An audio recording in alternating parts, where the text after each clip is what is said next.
President Trump's big old bill is facing some serious resistance from Republicans. And that's even without the cover of his new frenemy Elon Musk's opposition, especially after it was revealed the bill would add $2.4 trillion to the national debt over the next 2 years. That was with a T, not a B or an M. That's according to an estimate from the nonpartisan Congressional Budget Office. And nearly 11 million people will lose their health insurance by 2034 under the bill due to spending cuts and Medicaid eligibility rules. Now, Trump told members of the Senate Finance Committee to just, quote, pass the damn bill during a White House meeting this week. To add even more fuel to the fire, Elon Musk has already threatened to primary any politician who votes for the bill. David Jolly Wale are with us. I put you guys together. That's right. Do. You know, David, you have been in there, right? Sure. You worked under two speakers of the House, if I remember correctly. That's right. They're going to do something here, right? Talk about House bills the Senate is where the House bills go to die. That has happened over and over again. That's right. So what do you think is happening? What do you think, Thune is kind of concocting over there? So winning is unifying, and I suspect they'll find a way to unify. My experience, you know what I love about being a Democrat now? we get to accept math and science and data. Republican math never works. Republican math never works. It was my lived experience in Congress.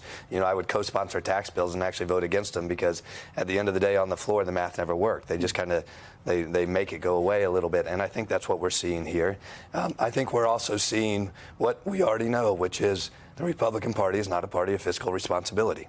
It simply is not. I mean, the Republican Party here is prepared to blow up the debt and deficit. And then on the question of values, how are they looking to cut money out of Medicaid? And look, generationally, I think a lot of people of a certain age think of Medicaid as, oh, that was only for certain socioeconomic communities. Mm-hmm. Now, in many states like Florida, over 40% of childbirth care is provided by Medicaid. Long-term care facilities, if you have a family member with dementia or in some type of long-term care facility, what happens is when you run out of resources, Medicaid starts picking up the tab.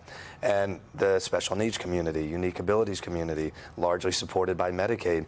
And Republicans can say it's not going to cut that, but that's not true. That's absolutely not true, and particularly in long-term care facilities, they're apparently going to revoke a rule about the number of staff that's required in some of those facilities. So I think we're seeing the perfect display of Republican values. We're going to explode the debt and deficit.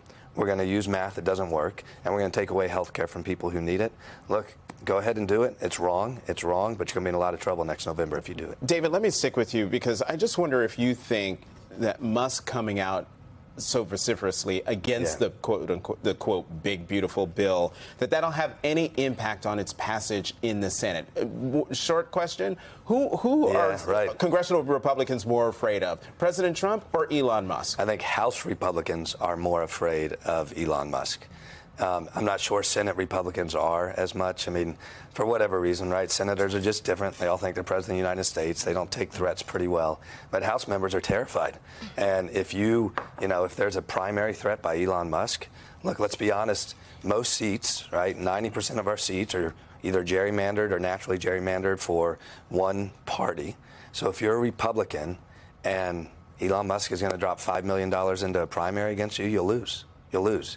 Donald Trump, you can navigate Trumpism a little bit, but the Elon Musk threat is real. Mm-hmm. There seems to be an opportunity for Democrats here, right? You have Musk running around, this man with a humongous microphone, one that rivals Donald Trump. He has X, Twitter, whatever you want to call it, where a lot of Americans pay attention to and are getting a lot of news, quote unquote, from. He called it an abomination, this bill.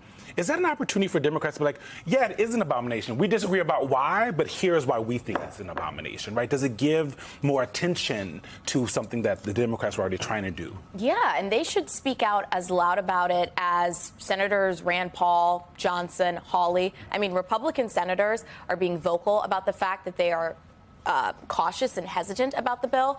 And I think that Democrats should pick up where a lot of the Republican senators are leaving off and say yes. And on top of that, Senator Lisa Murkowski should care about the fact that those energy tax credits greatly benefit Alaska, and that cutting rural health care will damage Alaska. And yes, I agree with Senator Josh Hawley that it is Medicaid cuts, and we shouldn't be doing this to working class folks. And for once in my life, I agree with Senator Rand Paul, and let's look at the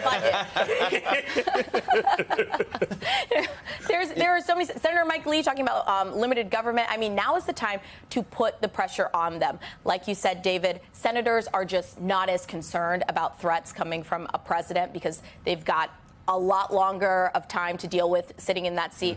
I'm a former Senate staffer myself, and so, yeah, I think the upper chamber has the upper hand. Senators don't like to be pushed around. No, they hate House members get pushed around every single day of their lives. Senators don't. Okay, senators don't like being pushed around, and I'm doing that because I'm looking here because we have a breakdown of who the Republicans who are against the bill, and under our heading here, concerned about Medicaid cuts, clean energy tax credit, but Medicaid cuts. Senator Susan Collins of Maine, she's always concerned. She's concerned about this, she's concerned about that, but at the end of the day, more often than not, she votes for the thing. She never misses the opportunity to do the wrong thing.